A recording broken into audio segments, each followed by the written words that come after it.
I got this low mileage DIno at the shop, and I was doing the oil change on this car, and I was trying to get the oil level as close as possible, get the oil level right.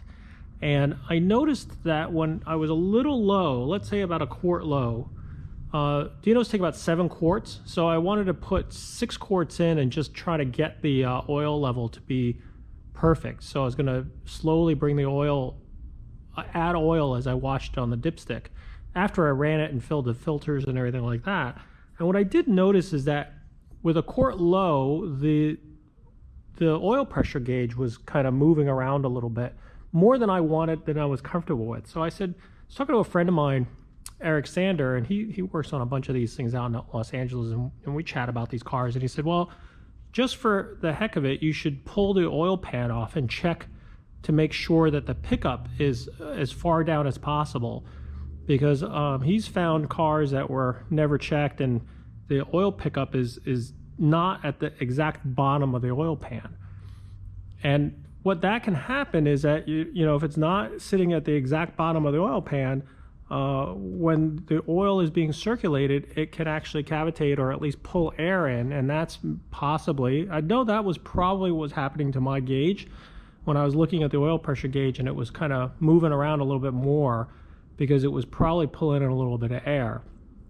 So he said, look, pull the oil pan and check.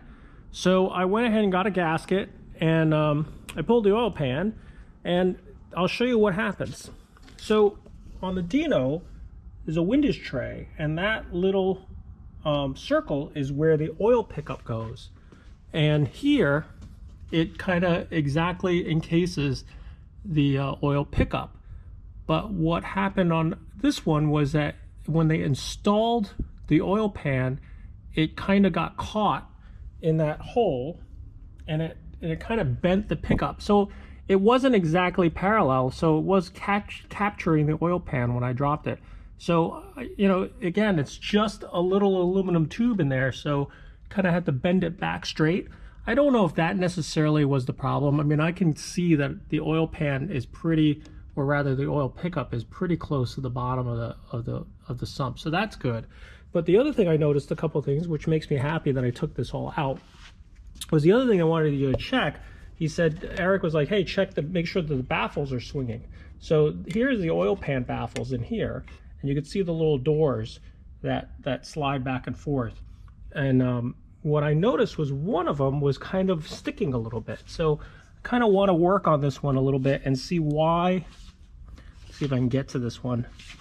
See, this one swings pretty nicely. And then this one is just a little sticky. See how that sticks open?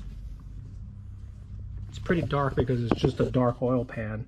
But this one kind of doesn't really swing back and forth. So I'm gonna try to mess around with it. It's probably just a little bent or something, and it's just not swinging as nicely. The other thing I noticed, and that's why I think oil changes are good, but you know, you don't get everything out, is look how much sludge is at the bottom of this oil pan. So even though it's brand new oil, the bottom of the pan is still filled with a bunch of sludge that just never really drains out, even though you're draining the oil pan. So I'm gonna clean all this stuff out and clean up in here a little bit and get all that sludge out, put a new gasket in, and then we'll really have a nice clean sump. But that's just looking at stuff on the DIno. Well, I cleaned up the oil pan a lot cleaner. Doors are now free, swinging freely. I think some of that swinging was also due to all the sludge that was in there. It was once you cleaned it out, it moved a little bit better, and then just loosened it up a little bit more and more. So now we got all the sludge out. Clean the gasket surfaces as clean as you possibly can, because you need to put, you need every shot you can get to clean, to get this this gasket to seal. So I've wiped it down, scraped every little bit of remnant of the old gasket out, and I'm ready to install this this sump pan. Okay, I got the oil pan back in, sealed. I filled it with oil for a couple, and it's been sitting for a couple days. And the nice thing is no leaks. So nice and clean now, inside and outside. And the only problem I have now is we got a clean spot because the transmission pan looks kind of grungy. But at least we got the problem solved, and I can sleep better at night knowing that the sludge is gone and it's all nice and clean inside. Thanks for watching.